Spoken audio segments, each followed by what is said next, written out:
Hello, everybody, and welcome back to Thunderstorm. I'm Kaznarious, and with me is Sliver, Heyo! ThePorkChopper, What's up? and the Nameless guest. Yo. And today we're covering two semi-related shows. They got a little bit of something going on. Talk about that. I'm talking about Peacemaker, the HBO series, and Samurai Flamenco. Boys, how do we feel about these shows? They're all right.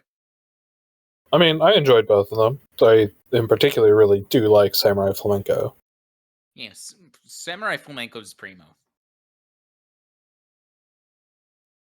What about Peacemaker, Sliv? Well, Peacemaker was decent. I don't know why they didn't have a main character. This show's called Peacemaker, and I didn't fucking see him a single time. What? Okay. Well, we'll get into that. Someone made the joke. No one's allowed to make that joke ever again. So, Sliv, would you like to tell us what happens in Peacemaker? Well, Peacemaker is the sequel to hit DC movie The Squad, not to be confused with Squad. Fuck, are we allowed to put that, allowed to say on YouTube? The Sudoku Squad. No, you're not. But yeah, Peacemaker is the sequel to hit DC movie The Sudoku Squad, starring Peacemaker, everyone's favorite vigilante anti-hero. And the basic plot was a sort of... Is mystery the right word for it? Maybe Is at it the a mystery? beginning. Yeah, A little bit at the beginning. Maybe. a little mystery. They prepare to fight back against an alien invasion. Yeah, that's the basic premise of Peacemaker. Is a mystery about an alien invasion. Yeah, so this was my show. I brought in for no particular reason, to be honest with you. I thought it was just a fun little show. I kind of wanted to start like a conversation and or at the very least comment on like the state of superhero fatigue and superhero media right now. Because while I and pretty much everyone here, well, from those who are caught up, relatively speaking, for those who are caught up here with Marvel stuff, we're all kind of annoyed and done with Marvel stuff. And this is a property from DC, which, is what usually makes the shittier movies, which this is a show from DC, from a movie Squad, that we all saw. Was everyone here for that? I was not. No, I haven't seen it. I've only seen the first one that was apparently way worse. Everyone here saw it, and nobody thought it was that remarkable. This is a show based off of one character from a relatively, well, it was well received, but like a pretty like no-name character in what was like an all-right movie. And so just like how Andor was about a character from a side movie that like ends up that like had no real significance, I kind of thought it would be neat to cover and like see how well this turned out compared to like all the other shit that seems to be put out for superhero stuff. Do you guys think this is a superhero show? Like, technically, it is.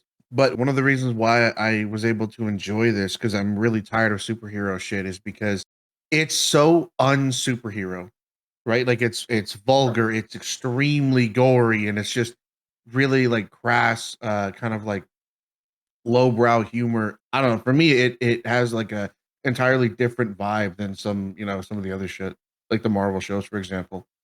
For sure. Well, I mean, that was always what even like the movie that Peacemaker came from was going for as well. Whatever they the were name of always that movie is. Yeah, whatever the name of that movie that can't be spoken because YouTube is stupid. It was always aiming for a lot more edgy, violent, superhero-esque. Even then, this almost barely has any kind of superhero-ness to it. it almost feels weird when there's a guy who flies, because the rest of it has almost nothing to do with anything like that. But I mean, there are other edgy superhero properties that have existed in this same time frame. There's The Boys, there's Invincible kind of has that too. Watchmen is an older one, but yeah, for sure. I didn't find it particularly, I guess, innovative on that front, outside of, I guess they did have like a literal just on-screen sex, basically. It was like 2 seconds, but it was there. Let me interrupt you for a sec there. There are a lot of shows and movies I can watch with my parents, right? Like I can watch 80s Total Recall with my parents despite the 3-boobed alien, or I can watch whatever imp movie that is with Sharon Stone where like people kept pausing where she was crossing her legs. Oh, Basic Instinct? Basic Instinct. And then we get flashbanged with the Kiyoshi in like episode 6. Yeah. It's like, oh boy, yeah, that happened. Like, Jesus Christ. What the fuck? Yeah, a bit of a what the fuck moment. I mean, I was more just commenting it was like episode 2 and there's just full-on John Cena having sex. Wait, what do you mean? I said you're not allowed to make the joke. Again, fuck you.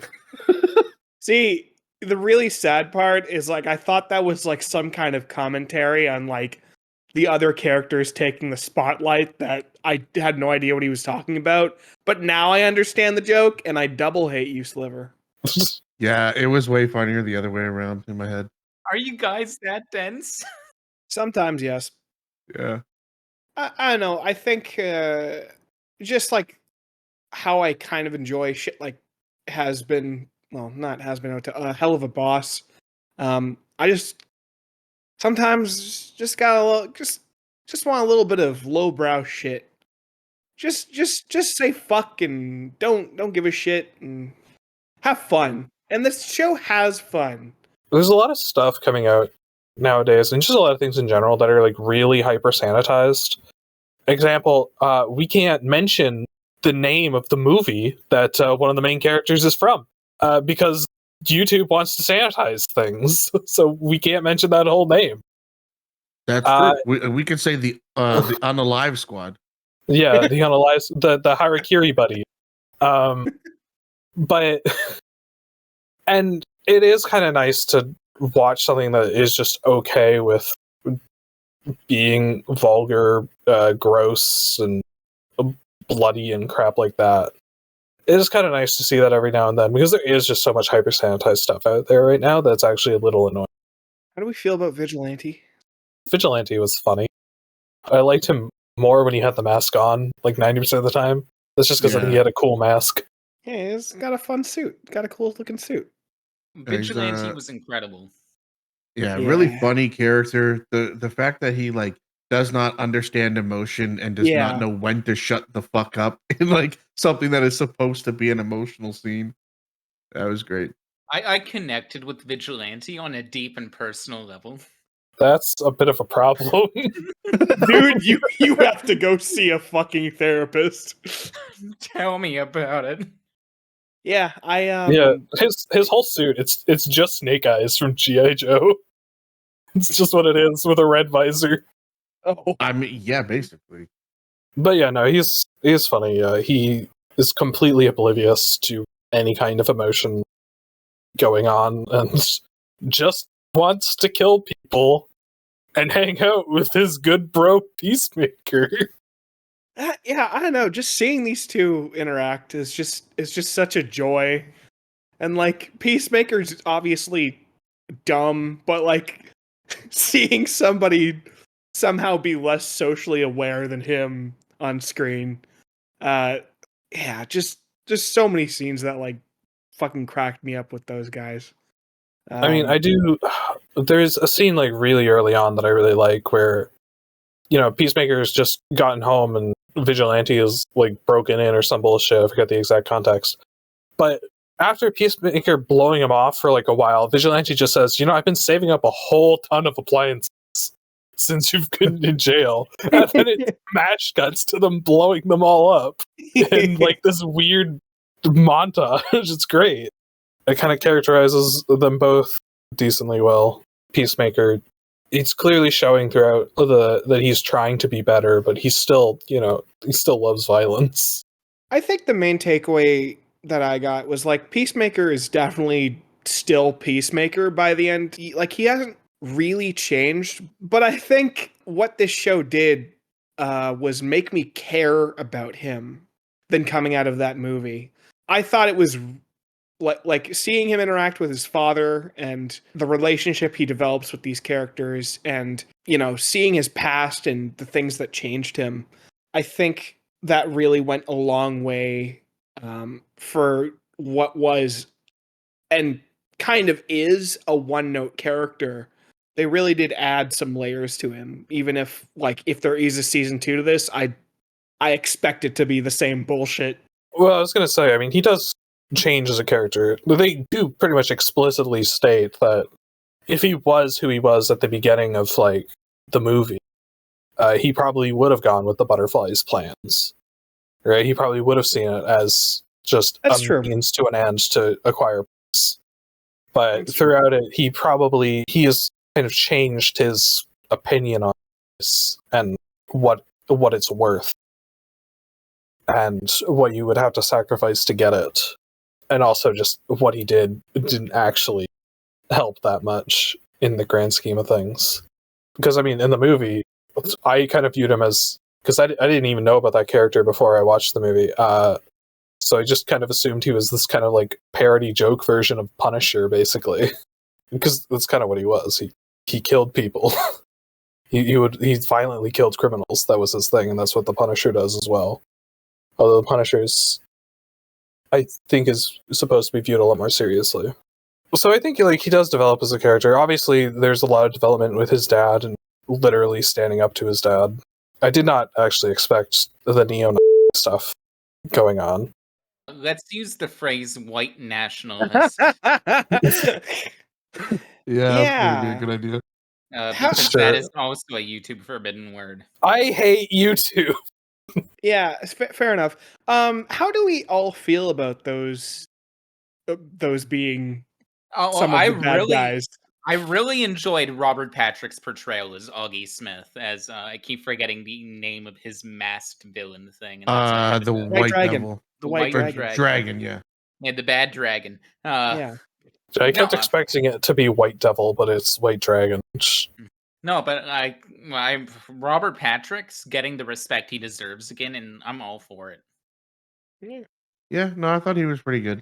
I didn't have too much of a problem with, obviously the characters were very racist and shit. I guess considering where Peacemaker grew up in literally a trailer park and that kind of shit, it sort of fits. Yeah, it wasn't like an overt thing where they're trying to send you a message. It was yeah, no, it makes sense to have these people be these types of people, I guess. Yeah, they were bad people, clearly portrayed as bad. So yeah, they all die at the end. So yeah, who gives a shit? who cares about them?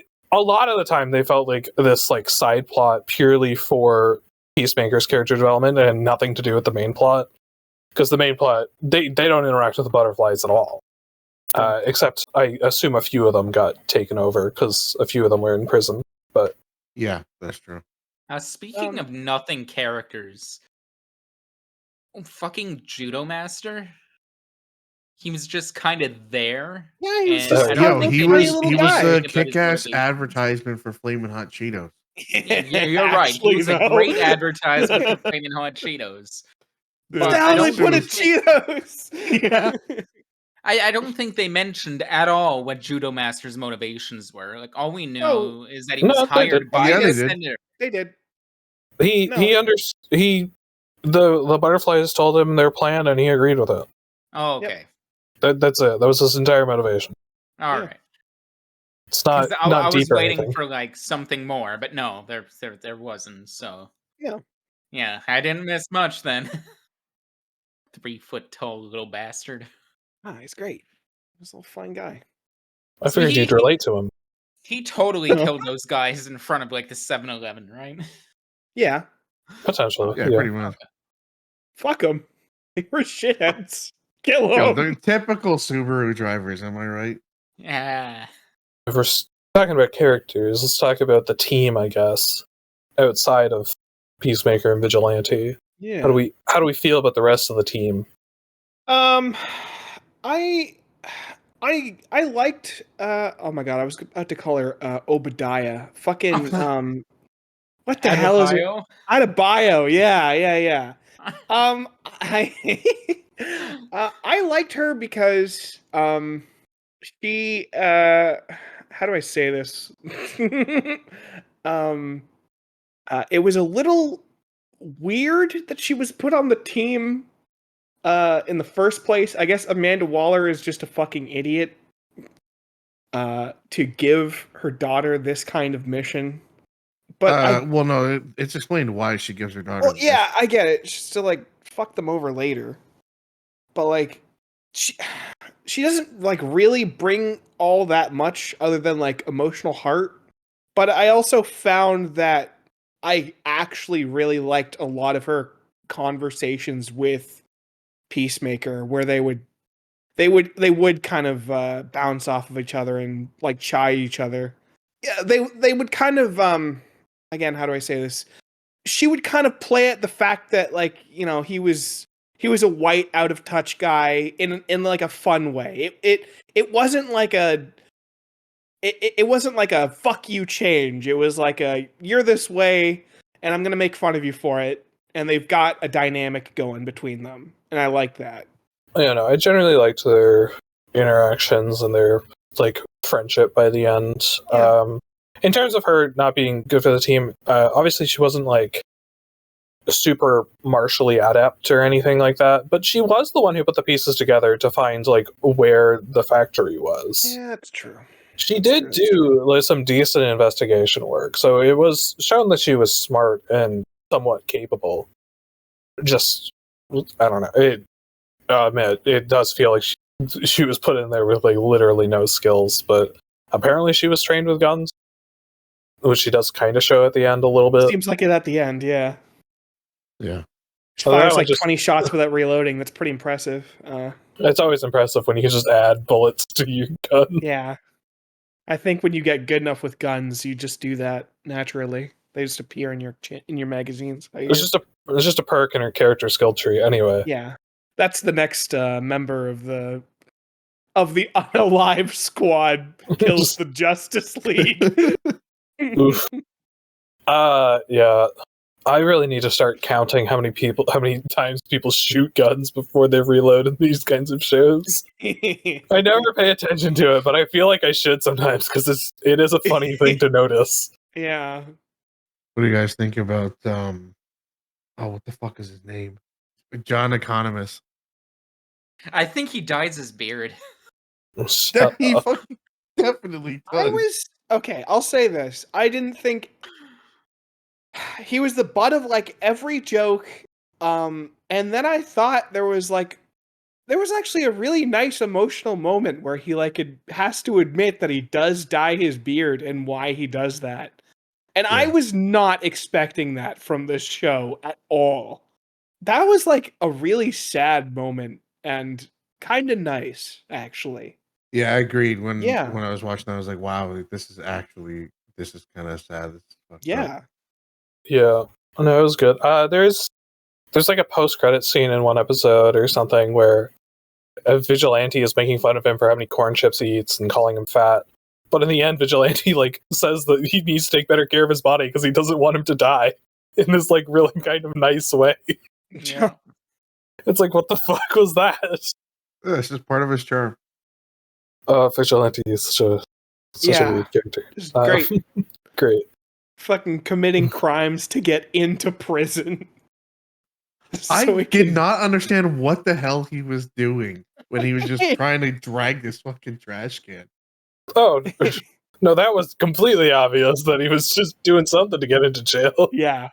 And like watching him like be threatening as like this weird, like obviously mentally unstable guy, just like going up to him, like going up to the White Dragon guy, like playing cards and like telling him he's gonna kick his ass. What a fun side character about a show about a side character. He gave me like Mark Zuckerberg vibes. And like I'm looking him up right now. Man's like 37, and I could swear he's like 25. Yeah, and working at like fucking. Yeah, he's a I was about to say Radio Shack. Holy shit, I'm old. Also, just random restaurant. Yeah, he's working at Cracker Barrel or what? Outback Steakhouse. Thunder Club approved eatery, Outback Steakhouse. Yeah. Would you invite your friends to your girlfriend's abortion? Dude, yeah. Holy. Oh, that scene just kept going too. It's like just the worst fucking excuse, and it just keeps going. Yeah, he just did not know to shut the fuck up. He made it so much worse for himself. You have a problem with killing people in cold blood, but removing duct tape from them is a bit too far for you? Yes. Do we want to talk a little bit about the aliens? Do we have anything to say about them? Other than lol, it's the plot of Animorphs. Yeah, well, it's not necessarily the plot of Animorphs, but it's close. Yeah. The alien plot itself wasn't super interesting for me. That was more of just like a vehicle for the banter and everything else. Things to happen. Yeah. The cow thing was kind of interesting. Also looked absolutely disgusting, but you know. I didn't like that the scabies helmet was a red herring. They should have just given everybody within a mile radius scabies. You know, to challenge themselves. Oh, that reminds me. Did you guys notice I think there was a mistake with the Sonic Boom helmet? Because he says it has like 3 or 4 charges, and after he's already used it the one time, the girl uses it like 4 times. I think he charged it in between them. It must have charged it. Charged it with what? Who fucking I don't know. knows? Plugs into the It gets charged wall. at the dad's house. Like what? Maybe he brought it back to the dad's place in between. We don't know, because we see him steal like a whole bunch of helmets all in one. Maybe it just naturally recharges over time. This is some weird super science. Also, why is the dad, a guy who's clearly smart enough to build all this crap, living in a trailer park?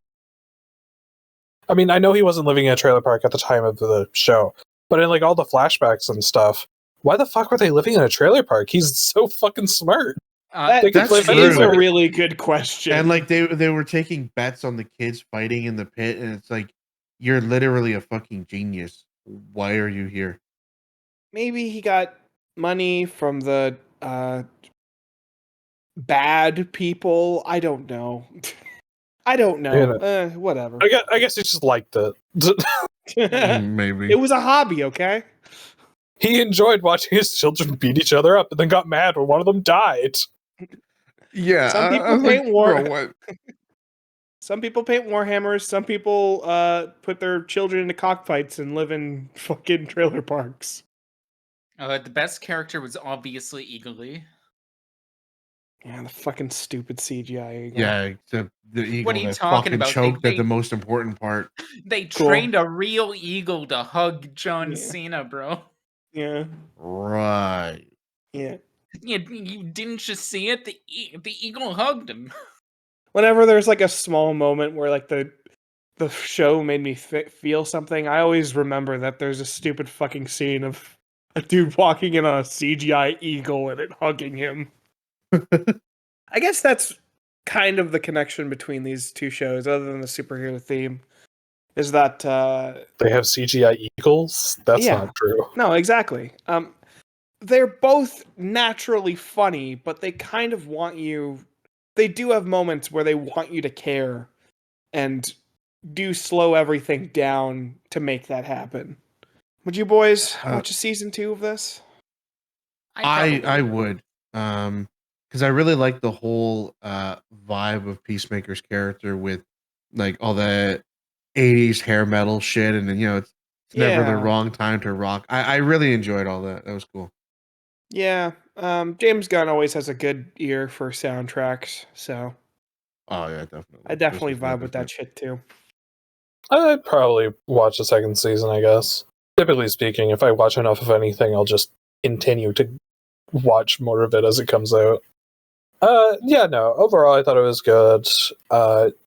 Nothing spectacular. You said it was funny, but like there was like a consistent level of humor, but it never like made me truly like laugh out loud or anything. Sure. There's a tone that I did appreciate, but it was never like truly hilarious. Yeah, I would watch a second season. If they don't make a second season, I really want a buddy cop movie with Peacemaker and Vigilante. As I do understand, James Gunn has said that Peacemaker Season 2 will be coming out in 2025 as an aperitif to starting the new DCU. Yeah. Okay. I guess Well, that's good. that is the only unfortunate thing now, is that James Gunn is now going to be tied up with starting the DCU and whatever the fuck that becomes of that. Man, So- I just don't think he can start another superhero cinematic universe thing. I don't think you can do it again. I think Marvel did it, and now they're dying. I don't think DC can start it because Marvel did it really slowly with a bunch of like largely one-off movies that then collided into Avengers. Whereas now people kind of have this expectation of the cinematic universe that it would be hard to start like that. Mhm. And you can kind of see that with what DC did. Like they had they had the Aquaman movies. They had, I forget if there were multiple, but whatever. And nobody cared that much. Thing is, I think they can still be successful with it. It just depends on how they go about it. Whatever. It's coming out either way. So Yeah, that's if it's fair. cool, we'll watch it. If not, fucking I'll go alone and watch it like the Marvels. Yeah, don't you dare go without me, bitch. Nope. I was apprehensive about bringing it in, and I'm glad you guys liked it, and I think it's cool. And if Marvel's shows were anything like this, I'd be watching them. Yeah, we haven't even talked about the dance. Fuck, god damn it. I like how uncoordinated it is. It's incredibly coordinated. Oh, but it's like if you see like the back, like it's all people that can't dance fucking being asked to dance professionally, other than like a couple like people in the background like doing fucking cartwheels and shit. I thought Jamil would have been a bigger part of the show. Fucking based Jamil. I do feel as though it was the perfect opening, because whenever I think of Peacemaker, the first fucking thing I'm gonna think of is "Do You Want to Taste It" by, I don't even know the band, but I've got that shit. I listen to that shit all the time. Can we move on to Samurai Flamenco? Yeah. I think we're okay. PorkChopper. What happens in Samurai Flamenco?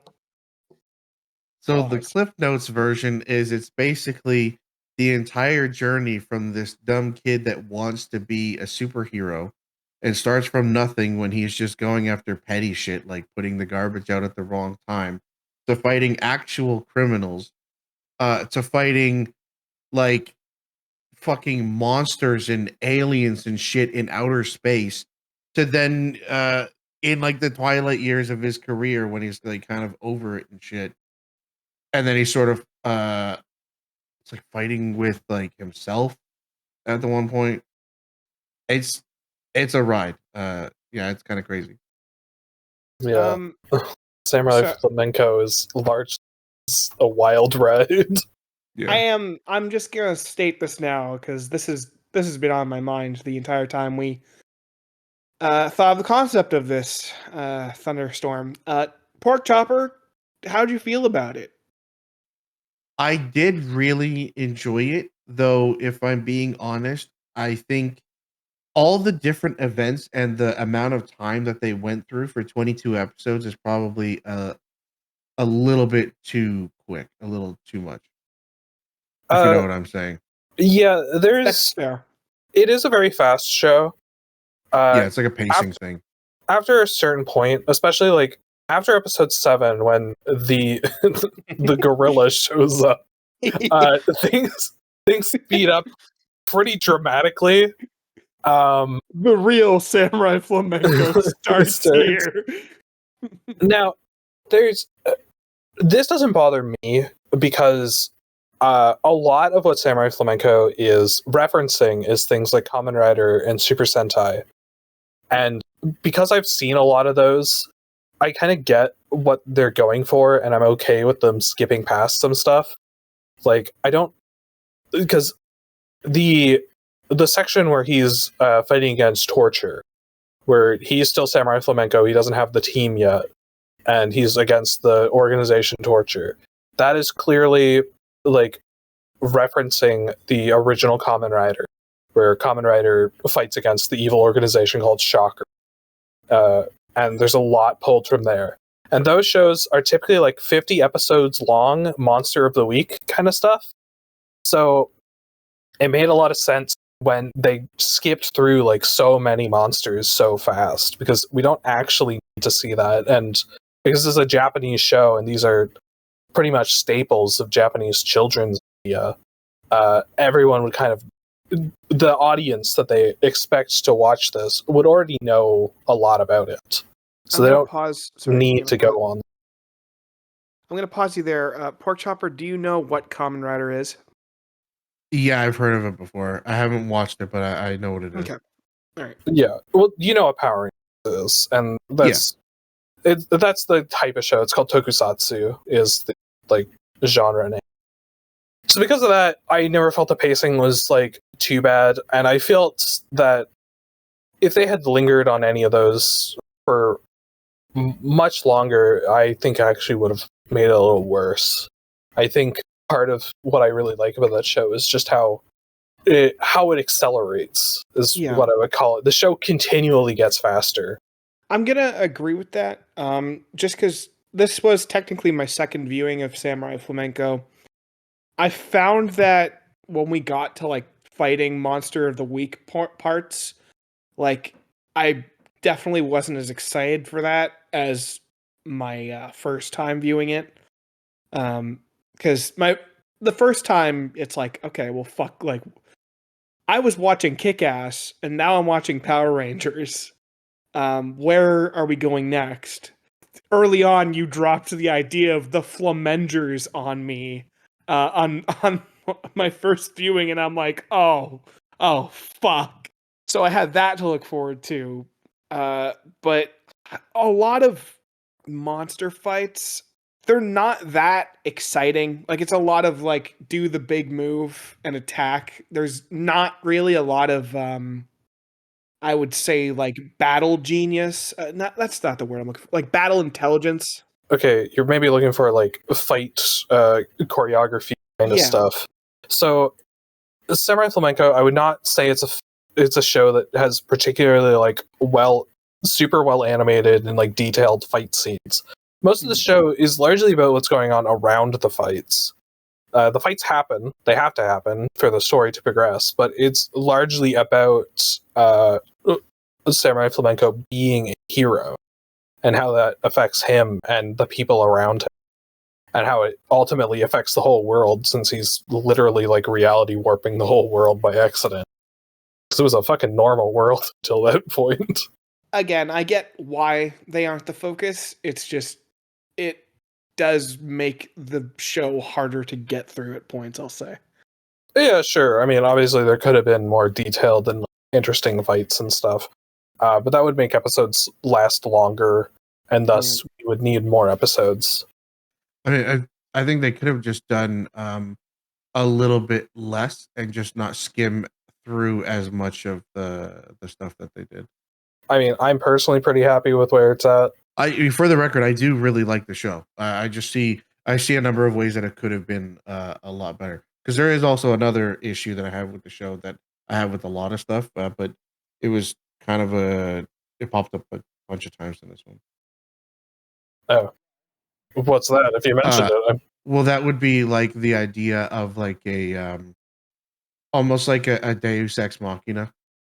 You know, like for example, when the crime starts and then the aliens, and it's like there's always some other bullshit, and the master, I forget his name, he's like always involved in some other things. Like, oh, this whole time I was training you for this, and then that whole time I was training you for this other thing, and it's like, okay, like I get it. It's kind of getting a little old, though. Everyone is always leading up to a bigger bat. I do honestly feel like with this show, it is in the service of parody. Yeah, That's definitely part of the joke. The master being who he is, he's hilarious. Yeah.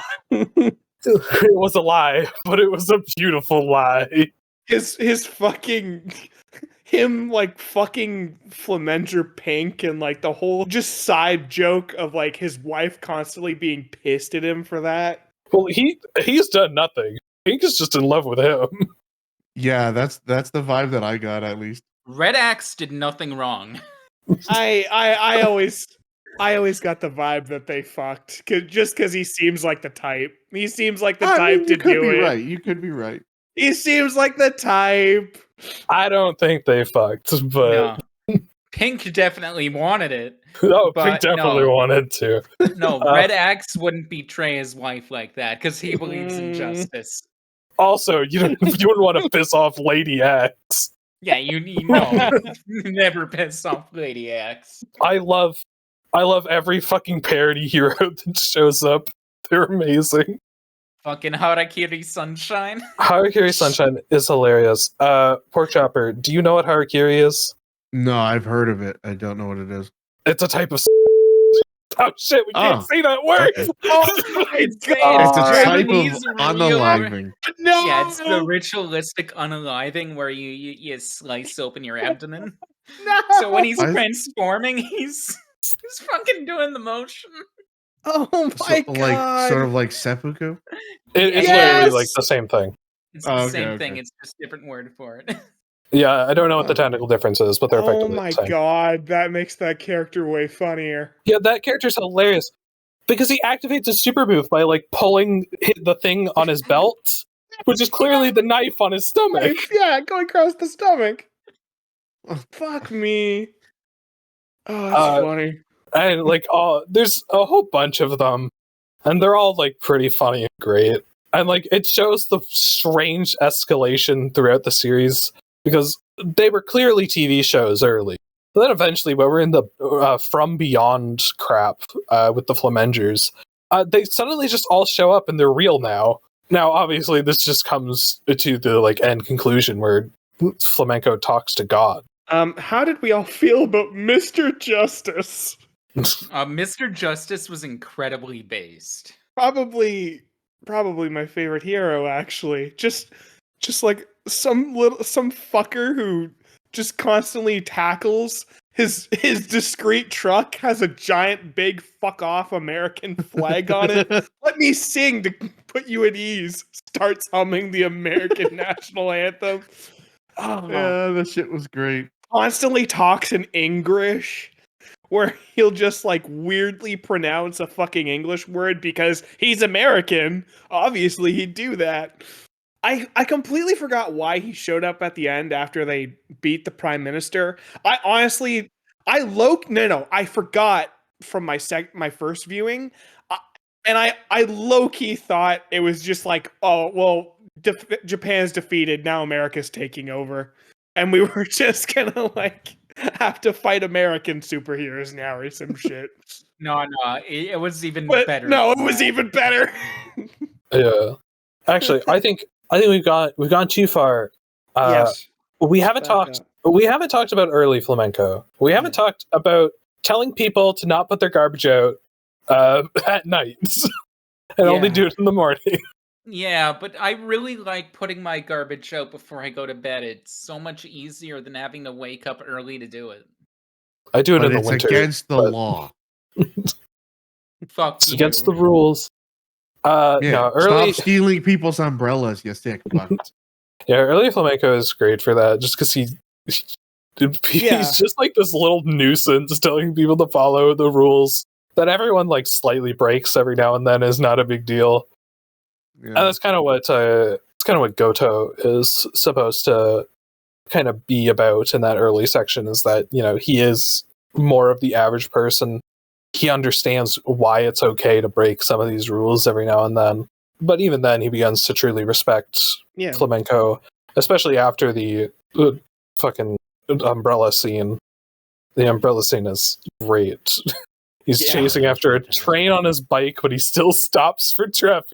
Yeah, Goto was a good companion.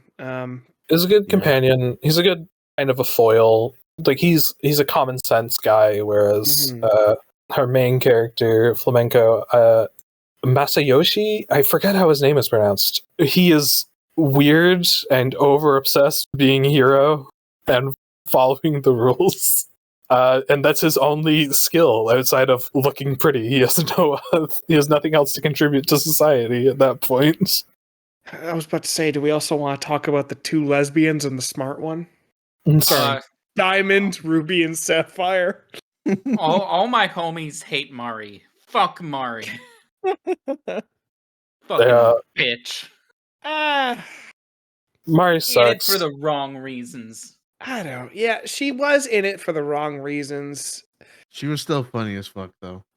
Like, she introduced the best finisher move in the entire show, but...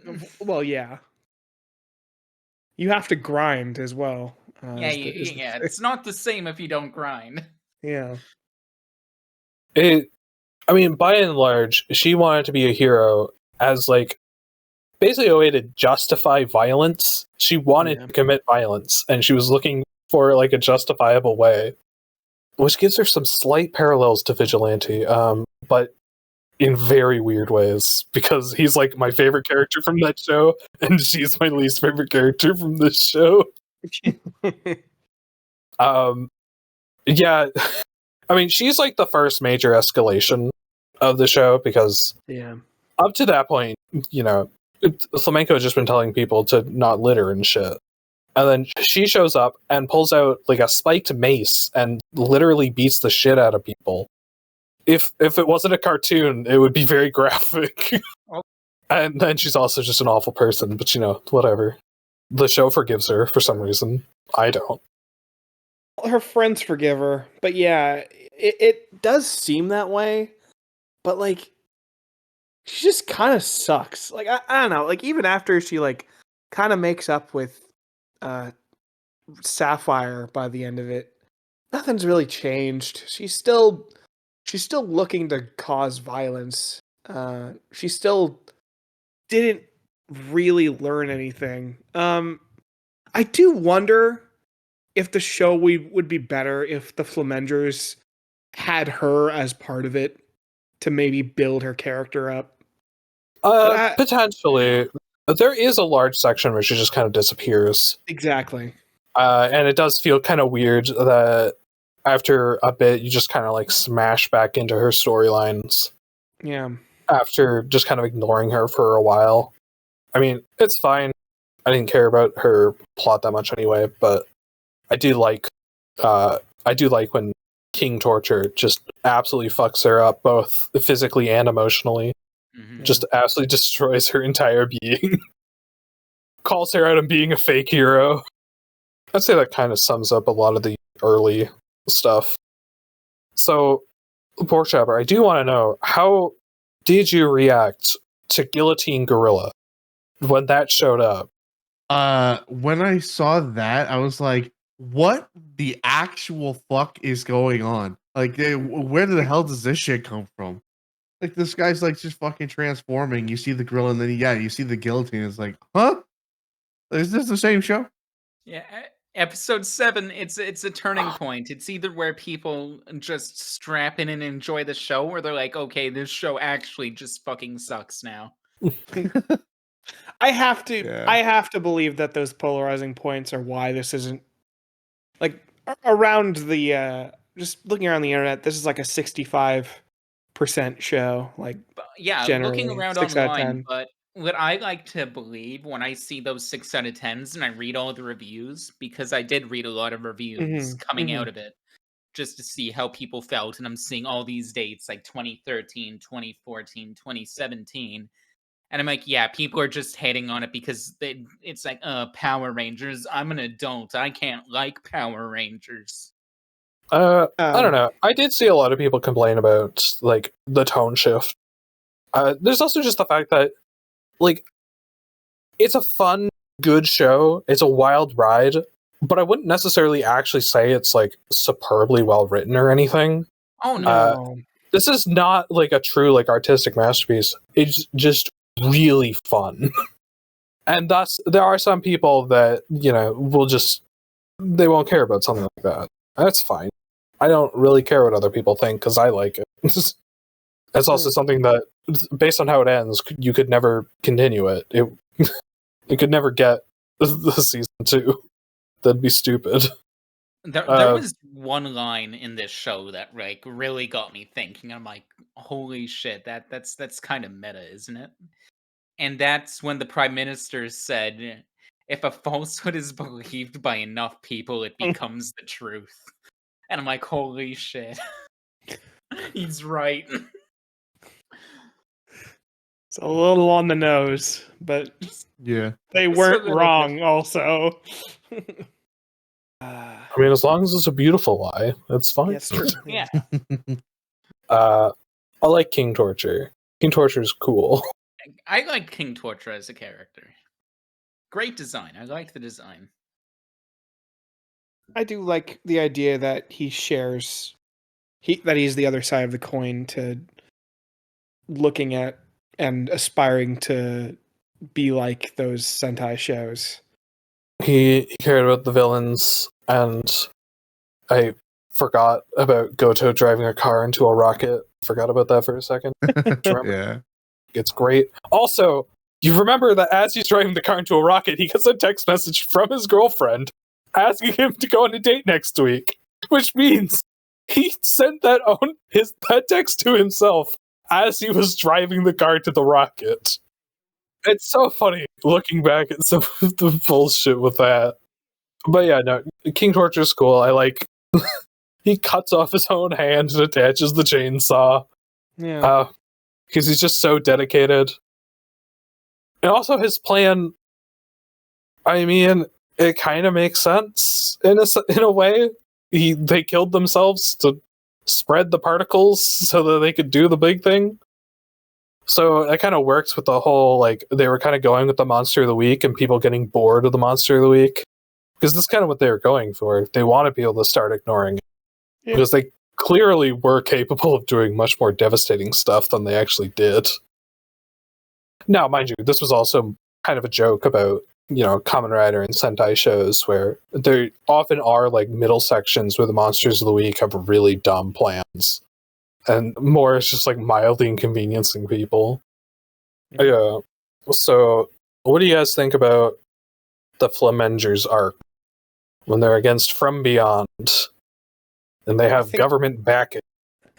I feel like that was a little bit where I started to check out on my second. A little bit that in the part before, but definitely during that section.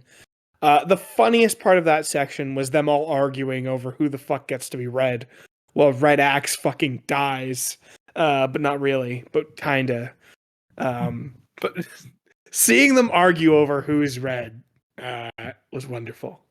Yeah, the start of that section was entertaining, but then once it kind of got into it, that was probably my least favorite part of the show. I'd agree with that. It didn't stick around for too long, though. It was only like 3 episodes total of the Flamengers arc.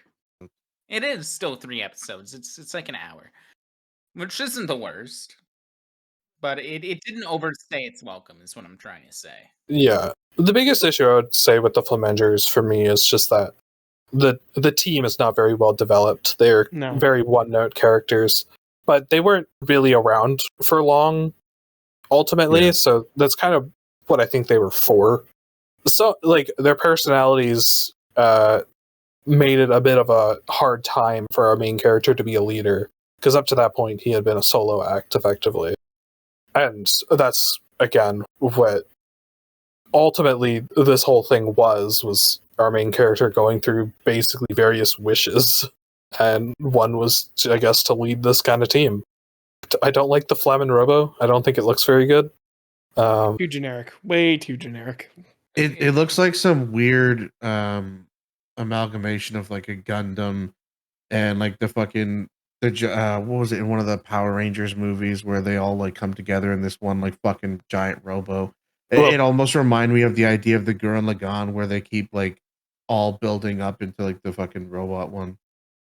I mean, it wasn't really that interesting. Yeah, I mean, I'm just saying I don't like its design very much. Combining robots is very much a staple of Super Sentai, which is why it needed to be there. Like, don't get me wrong, I think there are some funny moments with it. So like, I meant the design wise, like that's what I didn't like. It just kind of reminded me of a bunch of other things that I'd already seen that in. Now, to be fair, again, as I think the show is like is bordering on like both like love of the various pieces of media, but also parody of them, that it kind of looking like pretty generic and standard is on purpose. And they go kind of farther with that in making it a joke in like one of its super modes has like the elephant's trunk basically being a penis. On its crotch. Yeah. Yes. I That's true. saw that. Yeah. Like, it looks hilarious, and that's definitely the point. But yeah, no. The Avengers is there's some funny moments. I like every time they finish off like the villain group, the next villain group shows up and they're even bigger constantly in this organization of From Beyond until they like calculate it out to be like 3,000 members or something stupid. 65,000, like fucking 400 and something. Yeah, it was like a ridiculous size. Yeah, it's like, what the fuck? Yeah, you guys didn't know that the 64 war gods, like they were nothing compared to the 256 generals. I do kind of find it funny that when PorkChopper was explaining the synopsis of the show, it was basically the way he explained Gurren Lagann. Yeah. And that it's just like, yep, things just keep escalating. Yeah, although with Gurren Lagann it was a little bit different. I think that kind of pulled it off a little bit better. But yeah, similar kind of idea. Just something I noticed that I found kind of funny and odd is at the end of the From Beyond when he's talking to the From Beyond version of himself in Stop Time, the From Beyond version of himself has a different voice actor for no reason. They could have just used the same voice actor. And that's a very the voice actor they used is a very like popular voice actor. He's in everything.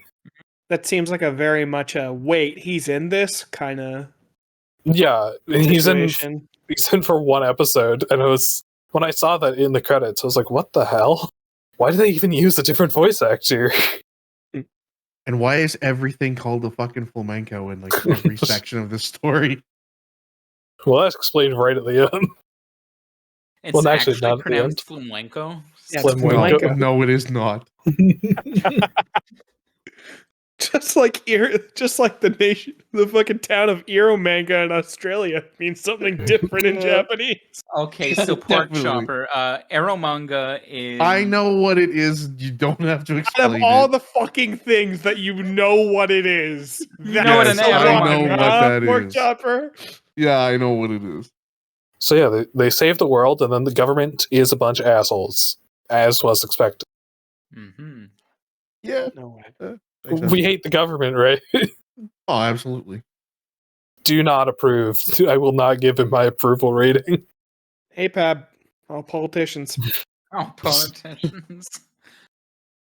Yeah, that section is fun. The characters, especially, yeah, we talked about Mr. Justice and how hilarious he is. Best. Everyone going to jail, main character on the run, which then leads into just like the true bromance going on between him and Goto. As soon as he shows up to Goto immediately activates the plan. Yeah. Right? Like, he knew it was going to happen, and he's just like, it took you long enough. They activate the plan, and they go in to fight the fucking Prime Minister, who has a super suit powered by his approval ratings.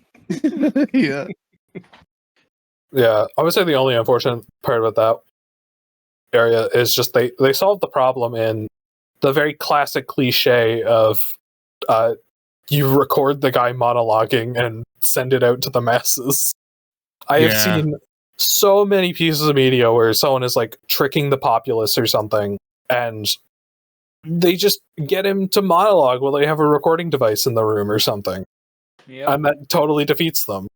In this case, it was like a literal, like his power level went down to 0, but which I just say is kind of a boring way of doing it. But I think if you're powered by approval ratings, that is the only way to do it. Yeah, probably. It also made sense for Kano's character because he's like a journalist or some shit. And he really just wants to fuck Flamenco's agent. I mean, who wouldn't? Flamenco. Yeah, that's Yeah, true. Flamenco. Yeah, literally Flamenco. He's like, no, she's like my older sister.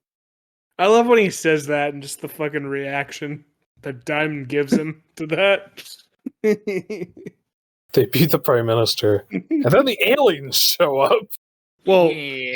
Mr. Justice reveals himself, is the thing. Yeah, we learn that every other country on the world has been taken over by these aliens. Japan's the only holdout. So, PorkChopper, how did you feel about Alien Flamenco?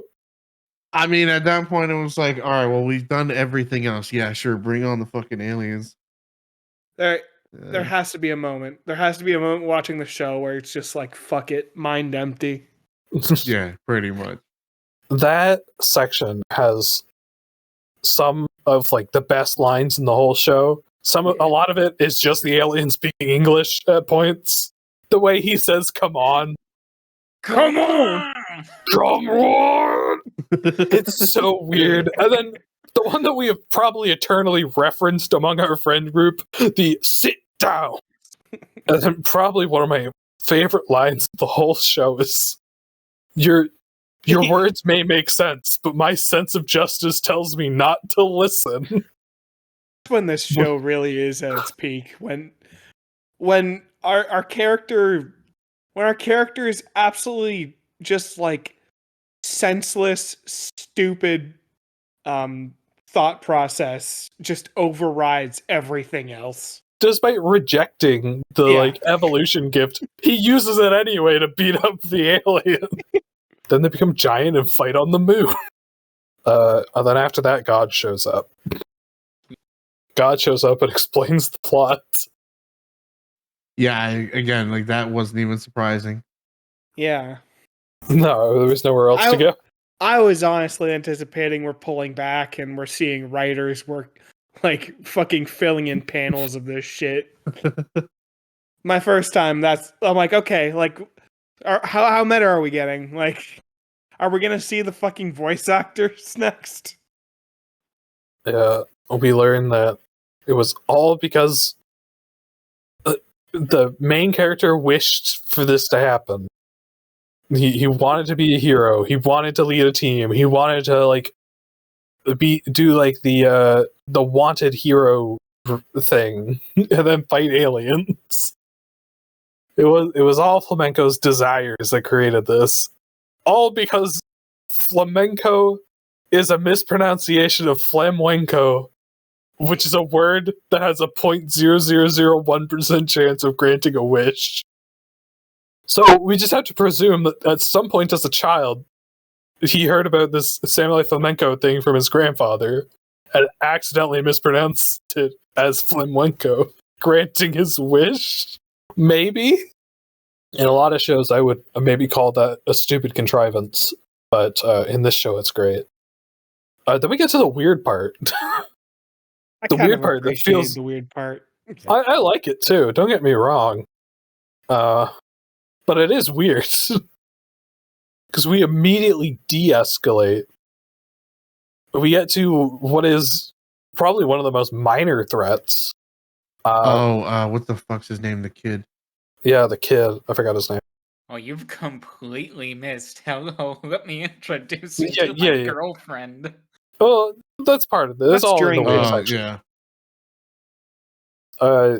That's during it. Yeah, we do learn of Goto's strange hang-up about his dead girlfriend, and that he's been the one texting himself this whole time because he's ultra diluted about it. I thought that was I really liked that. Oh yeah, I thought no, it was a nice break from all of the bullshit. it's and it was a very human problem of somebody just trying to hang on to a person that they miss. Oh yeah, no, Um, I think it's a really well done section that I quite Yeah. enjoy. The entire like flashback section is really neat and interesting when we learn Yeah. all that about Goto. It recontextualizes some things about Goto throughout the entire story.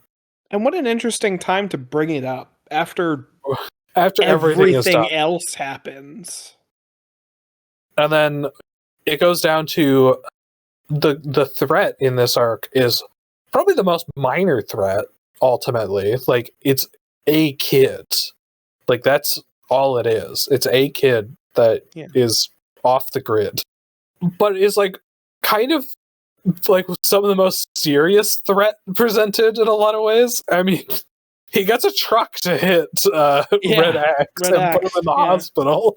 He blows up the main character's apartment and makes the main character think that he's fucking crazy. Yeah, in a scene that took no inspiration from Fight Club. Yeah, no, there was no Fight Club in this section at all. What are you talking about? At no point in this section did I not think about Fight Club. It brings the threat level down a lot, but still keeps pretty high tension. It feels a little extra and strange, but that's fine. Yeah, like at one point I was wondering if he actually was just fucking crazy and he was doing the shit himself. Oh yeah. I mean, actually rewatching the show, you can see that kid at several points throughout it, not just in the telling the kids to go home scene. Oh, like in the background and shit? Actually. He does show up. There's a part where he goes to a convenience store and buys something from the convenience store, and the store clerk is the kid. Like, you can. There's probably other examples. I'm just forgetting them. I did notice that, but yeah, when you actually get to that section the first time around, you do think to yourself, like, is he crazy? Is this kid? Does he exist? I mean, ultimately, he has a kind of good plan.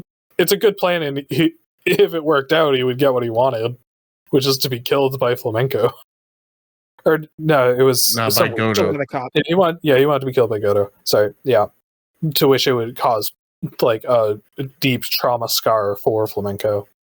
It would have worked, sorta, if our main character wasn't very weird.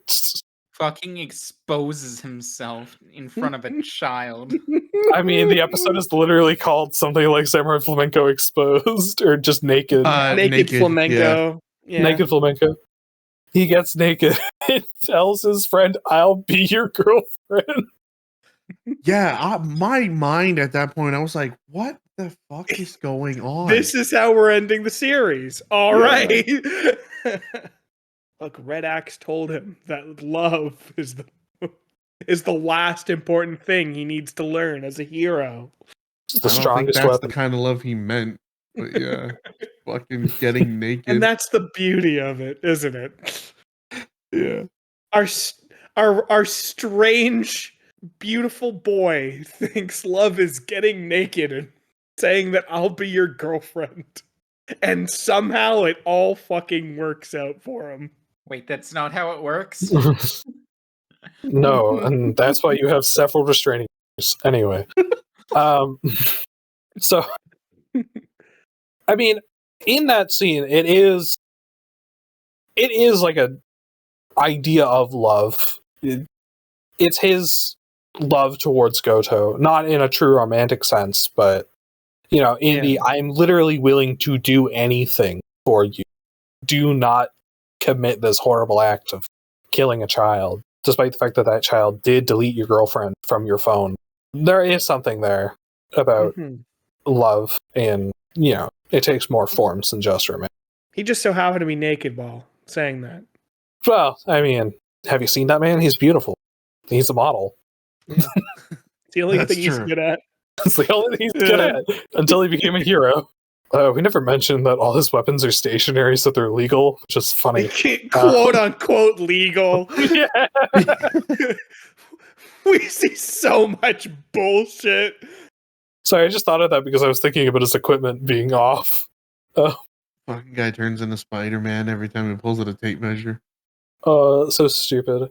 But yeah, anyway, they decide not to kill the child and send him to a juvenile detention facility where they check up on him so that, I don't know, he won't kill people.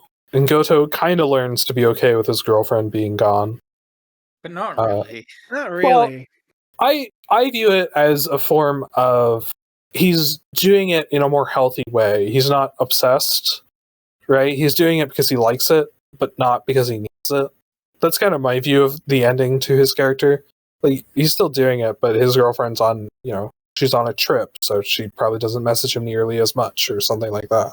And it probably will allow him to move on with his life a lot more effectively. As long as he does not get with Mari, it's fine. Yeah, as long as he doesn't fuck Diamond, then everything's gonna be okay. Oh, She wanted that can't dick, fuck- though. He can't fuck Diamond when he's with Masayoshi. It's fine. The true cop flamenco shipper, huh? But Well, yeah, it's fine because Mari and Moe are together, right? Moe deserves better. Moe He does deserve better. Anyway, Absolutely. but I think it goes to both of them at the end because Flamenco also still has his outfit and he goes after a person that littered, and it's showing that it's still who he is. He still likes that part of himself, but he's not going to let it consume him in the same way, and definitely not consume the literal universe in the same way. I like how he went back to the vintage costume.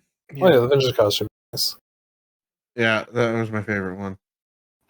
Flamenco definitely seems like the kind of guy who's gonna ask you to bring your cart back to the cart corral. Fucking cart narc Masayoshi. If Samurai Flamenco was made in the current day, He'd be a cart narc. he'd absolutely be a cart narc. Yeah, it's fun. It's a very fun show. My first time watching it, I didn't really know how. It bothered me that the cop was still sending messages to himself. Yeah, it does. My second viewing, it does seem like they had a big moment with him, feeling sad and kind of coming to grips with it being over. And I guess I'm supposed to assume that it is a better thing. We just don't spend any more time with it. But at the same time, I really don't want to spend any more time with it. I think this is the perfect kind of ending for the show, where it's not ending on a big fight, but rather a character resolution, and multiple character resolutions. I think it's a very good ending for what the show was, and I'm pretty happy with it in that regard. It's funny. I just realized when we usually do these, it's usually the Western show that gets canceled or gets cut short prematurely, or doesn't have the good reception between the two shows we have.